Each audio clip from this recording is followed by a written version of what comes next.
নিজেও নকৰে আনকো কৰিবলৈ নিদিয়ে জুবিন ক্ষেত্ৰক লৈ চৰকাৰৰ লৰা ধেমালি অব্যাহত কাইলৈ 19 মাৰ্চ প্ৰাণৰ শিল্পীৰ মহাপ্ৰয়াণৰ ছমাহ জুবিন ক্ষেত্ৰ নিৰ্মাণৰ ক্ষেত্ৰত চৰকাৰৰ গাফিলতি অৱহেলা দেখি মঙলবাৰে নিশা আগুৱাই আহিল জুবিন গাৰ্গৰ দুই সতীৰ্থ সবিন কুমাৰ দাস আৰু ৰঞ্জন বৰপাত্ৰ গোহাঁই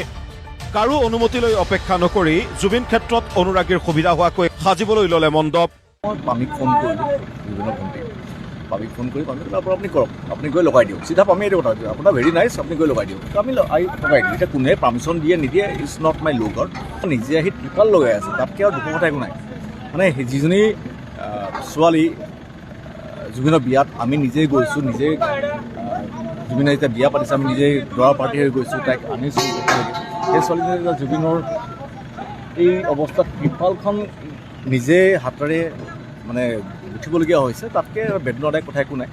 সেইকাৰণে গা আমাৰ একদম মানে বেজবেজাই গৈছে খং উঠিছে পচন্দ এফালে অমিত শ্বাহে ভাষণ দি আছিল আনফালে জুবিন ক্ষেত্ৰত ত্ৰিপাল বান্ধি আছিল গৰিমা শইকীয়া গাৰ্গে কথাটো অসহনীয় আছিল দুখন পিকচাৰ আমি দেখা পালোঁ অমিত শ্বাহ ডাঙৰীয়াই তাতে মানে মিটিঙত ভাষণ দি আছে আৰু গৰিমা বৈ ইয়াতে ত্ৰিপাল লগাই আছে তাতে চাগে কমচে কম 20-30টামান চাগে টয়লেটৰ ব্যৱস্থা হৈছে আজিকালিতো এইটো পৰ্টেবল টয়লেট আৰু ইয়াত আমাৰ মানুহ সৰ্বসাধাৰণ ৰাইজ আহি পিনে এটা পেচাব ঘৰ নাই ইমান দুৰ্ভাগ্য ইমান অৱহেলা কি কাৰণে অৱহেলা কৰিছে এইটো লৈ চিন্তনীয় বিষয় নিশাটোৰ ভিতৰতে দুই সতীৰ্থই মিলি সাজিলে মণ্ডপ কিন্তু বুধবাৰে দিনত চকুত পৰিল প্ৰশাসনৰ ভাঙিবলৈ নিৰ্দেশ দিলে মণ্ডপটো এতিয়া ৰাতিপুৱা আহি কৈছে যে আমি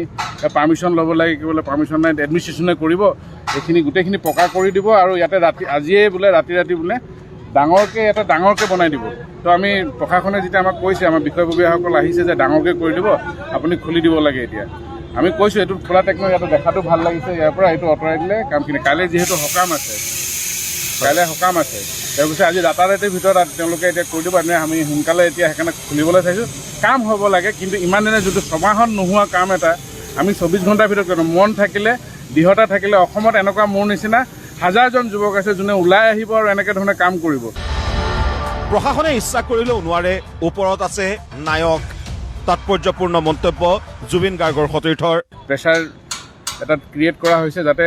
চিষ্টেমটো যাতে ফেইল হয় এটা টয়লেট নাই আজি পেচাব কৰিবৰ কাৰণে এতিয়াও টয়লেট নাই আৰু চবেই জানে সকলো কথা চবেই জানে তথাপিও প্ৰশাসনৰ বিষয়ববীয়া বিচাৰিলে নহ'ব নহয় মেইন যদি এজন নায়ক যদি ওপৰত বহি থাকে তেওঁ যদি গোটেই কণ্ট্ৰল কৰে এতিয়া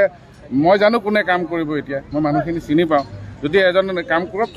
কৰক বিল বনাওক যিহেতু এইটো এতিয়া ভাল এটা ৰূপ ল'বলৈ গৈ আছিলে তেওঁলোকে বিফল কৰিব পাৰিছে যদি ইয়াতকৈ যদি উন্নত মানদণ্ডৰ যদি নকৰে তেতিয়াহ'লে আমি দৃষ্টি নজৰ ৰাখিম আৰু এইটো এটা এক্সাম্পল ছেট কৰিব লাগে যে যদি তেওঁলোকে জুবিন ক্ষেত্ৰ যদি এলেগি কৰে তেনেকুৱা হাজাৰজন ৰঞ্জন বৰপাত্ৰ গোহাঁই ওলাই আহিব আৰু জুবিন ক্ষেত্ৰ অসমৰ ৰাইজে এসপ্তাহৰ ভিতৰতে জুবিনখনৰ উন্নত মানদণ্ড কৰিবলৈ আমি কাৰো গভৰ্ণমেণ্টৰ পইচা নালাগে ইফালে চৰকাৰে নকৰিলে 3 দিনৰ ভিতৰত জুবিন ক্ষেত্ৰত অস্থায়ীকৈ টিনৰ মণ্ডপ সাজিম বুলি প্ৰথমেই আগুৱাই আহিছিল শিল্পী মানস ৰবীনৰ ঘোষণাৰ পিছতেই জুবিন ক্ষেত্ৰ নিৰ্মাণ সমিতিৰ বিষয়ববীয়া উপস্থিত হৈছিলগৈ কামৰ অগ্ৰগতিৰ বুজ ল'বলৈ কিন্তু মানস ৰবীনৰ ঘোষণা সন্দৰ্ভত অভিনেতা প্ৰাঞ্জল শইকীয়াই মন্তব্য কৰি কৈছিল মানস ৰবীনক অকলে হাইপ ল'বলৈ নিদিওঁ বিষয়টো সন্দৰ্ভত বুধবাৰে দিছপুৰ প্ৰেছ ক্লাবত সংবাদমেল সম্বোধন কৰি প্ৰত্যুত্তৰ শিল্পীগৰাকীৰ প্ৰাঞ্জল শইকীয়া ডাঙৰীয়াই বৰ অদ্ভুত ধৰণৰ কথা এটা কৈ দিলে কিয় ক'লে কেলৈ ক'লে মই নাজানো কিন্তু প্ৰাঞ্জলদাক মই আজি এই সংবাদ মাধ্যমৰ জৰিয়তে ক'ব বিচাৰিছোঁ যে কাইলৈ 6 মাহ হ'ব আপোনালোকৰ কমিটিখন গঠন কৰাও বহুদিন হ'ল গতিকে 6 মাহত কিন্তু আপোনালোকৰ না অফিচ এটা হ'ল না আপোনালোকক কিবা ফাণ্ড দিলে না আপোনালোকক কিবা ক্ষমতা দিলে এই মানস ৰবীন গৈ ওলোৱাৰ কাৰণে আপোনালোককো চাগে ততাতৈয়াকৈ পঠাইছে গতিকে আপোনালোক মানস ৰবীনৰ ওচৰত কৃতজ্ঞ হ'ব লাগে যে মানস ৰবীন আহি আমাক অকণমান শক্তি দিলা কথাটো ভুলকৈ ক'লে প্ৰাঞ্জল শইকীয়াই কথাটো এনেকৈ ধৰণে কৈ দিয়া হ'লে আজি সংবাদমেলখন আয়োজন কৰিবলগীয়া নহ'লেহেঁতেন যে মানসে এই কথাটো কৈছে বৰ ভাল কথা কাৰণ তেওঁৰ আন্তৰিকতা আছে জুবিন গাৰ্গৰ প্ৰতি গতিকে মানসো আমাৰে ল'ৰা গতিকে আমি মানসৰ লগত কথা পাতি ল'ম, তেওঁনো কি কৰিব বিচাৰিছিল, আমি সেইধৰণে আগবাঢ়িম। ইমানখিনি কোৱা হ'লে কথাটো ঠিক হৈ থাকিলেহেঁতেন। গতিকে জুবিন গাৰ্গ নিচিনা এটা সত্তাৰ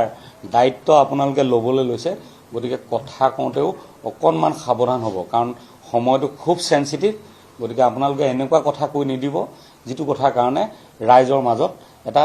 ক্ষোভৰ উদ্গীৰণ হয়। কালি দেখিছোঁ তেখেতৰ মন্তব্য সংবাদ মাধ্যমত প্ৰচাৰ হোৱাৰ লগে লগে ৰাইজে খুব বেয়া ধৰণে কমেণ্ট কৰিছে। গতিকে তেখেত এজন জ্যেষ্ঠ অভিনেতা, তেওঁ কিবা কাৰণত গালি খালে মোৰো ভাল নালাগে। জুবিন ক্ষেত্ৰলৈ কিয় গৈছিল মানস ৰবীন, তাৰো দিলে ব্যাখ্যা। আমি যোৱাৰ পিছত কালিৰ পৰা যুদ্ধকালীন তৎপৰতাই কাম আৰম্ভ হৈছে। মই কৈছিলোঁ যে 3 দিনৰ ভিতৰত জুবিন ক্ষেত্ৰৰ পৰিৱেশ সলাই দিম, সলনি হৈ গৈছে। কিন্তু মই নিজে কৰোঁ বা বেলেগৰ দ্বাৰাই কৰোঁ, কিন্তু মোৰ যিটো পদক্ষেপ সেইটোৱে নিশ্চয় কিবা এটা কাম দিছে, আৰু আমি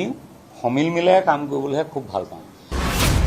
19 মাৰ্চৰ দিনটোত জুবিন অনুৰাগীক জুবিন ক্ষেত্ৰলৈ অহাৰ আহ্বান মানস ৰবীনৰ। চৰকাৰ আহিব যাব,